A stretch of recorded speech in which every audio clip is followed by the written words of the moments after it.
கள்ள மதுங்கிறா, கள்ளச்சாராயம் காய்ச்சி கொடுத்தவனுக்கு 10 லட்சம் செத்தவனுக்கு கொடுக்குறா.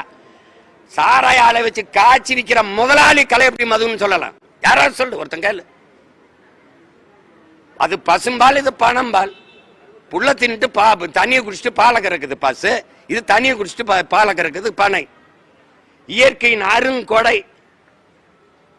இந்திய மருத்துவ கழகம் சொல்லுது உணவின் ஒரு பகுதின்னு, அரசியலமைப்பு சொல்லுது அது உணவின் ஒரு பகுதின்ட்டு, உணவு பாதுகாப்பு இயக்கம் சொல்லுது, அந்த கழகம் சொல்லுது இப்ப உணவின் ஒரு பகுதி கல்லு மது இல்லைன்ட்டு.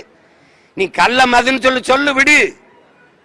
டாஸ்மார்க் இருக்குல்ல, சரக்குக்கு பேர் என்ன சொல்லு? அதை காட்சி விற்கிறவன் யாரு சொல்லு? இந்தியாவில் எல்லா மாநிலத்திலும் கல் இருக்கும்போது என் மாநிலத்தில் மட்டும் எதுக்கு தடை? இங்க மட்டும் எப்படா கல்லு மதுவாச்சு? நானும் எங்க ஆத்தால் அப்பனமாடா கண்டுபிடிச்சாங்கல்ல. இன்னைக்கு பல ஆயிரம் ஆண்டுகளா என் பரம்பரையோடு இருக்கிற உண்டு. இங்க கரும்பு, வாழை, அது மாதிரி தென்னை, பனை. பனை என்னுடைய தேசிய மரம், என்னுடைய அடையாளம். அத கல்லு மதுன்னு சொல்லி குதிக்கிற. ஏன்னா கல்லை குடிச்சிட்டு போயிடுவான், உன்னோட வியாபாரம் படுத்துக்கிறோம்.